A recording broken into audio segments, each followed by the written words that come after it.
Hey guys, what's going on? Happy Thursday. I just had a quick thought I had to share here. Just figured I'd jump on live while I'm driving.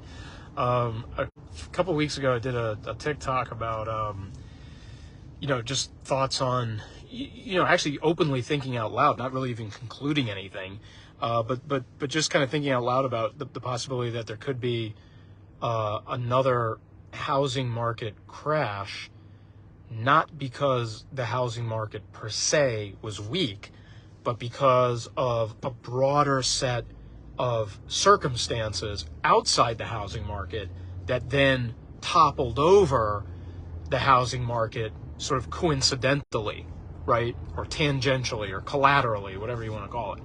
And I was just, kind of thinking out loud about that. And then some guy on TikTok I think he said he used to be a realtor, or maybe he still is a realtor. He did a stitch on me. Like he stitched my my video and he reacted to it. And, in all fairness, he's entitled to his opinion. Honestly, I didn't even have an opinion in my TikTok. I was kind of just asking the question out loud, whether people thought that kind of possibility could happen, much like it did in some ways in 2008, where certain markets that we never thought were going to be affected were affected because big, broad, systemic problems were happening in the economy, right? So in the stitch, at one point, he said something like, I don't know the exact quote, but he said something like, how are we going to have a housing crash? Where will everybody live? Or where will they go? Like if they had to sell their home, because I was talking about what if people who don't want to sell their home are forced to sell their home, right? And so he was like, well, how could that happen? Where's everybody going to go live? And it was almost like it was a really weird kind of surreal moment, because I was like, well, didn't everybody say that last time? Like, didn't everybody say last time, when there was the thought that like housing never goes down until it did in 2008, and it was like, well, how are people going to not pay their mortgage or mail their house keys back to the bank? Where are they going to live? Like where will they go? Right. And I think, that kind of really surprised me to hear him say that, because I'm like, yeah, like it sounds exactly like a line out of the 2008 script. And here's a thought, guys. Here's where they're going to live. Maybe in the same exact home, but not as a homeowner, as a renter.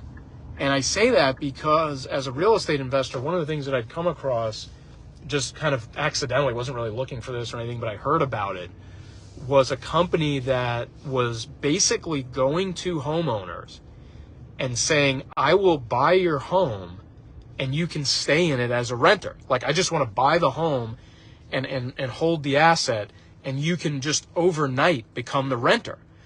And so it was sort of a tantalizing way to compromise with a homeowner, like, hey, give me the equity from your home, you get a nice fat payout, and oh, by the way, you get to still live in your home. You don't have to move, you don't have to pack up your shit, you still live here.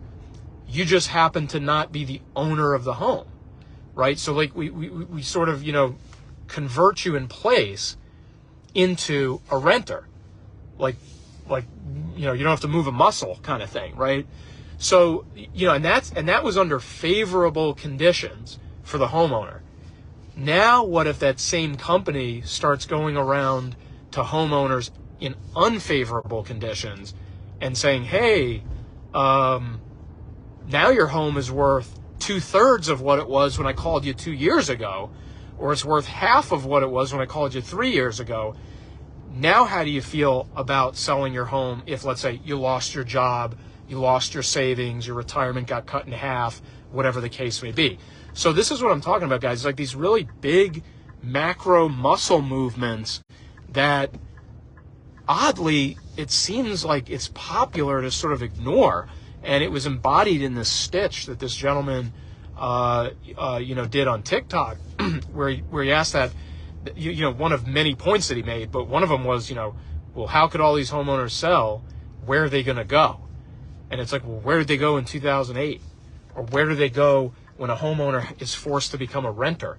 Well, they go rent somebody else's house who had the capital, who had the cash in the bag to go ahead and buy their home, right? So anyway, just quick, thought off the top of my head there, guys. Hope everybody has a great Thursday and a great weekend.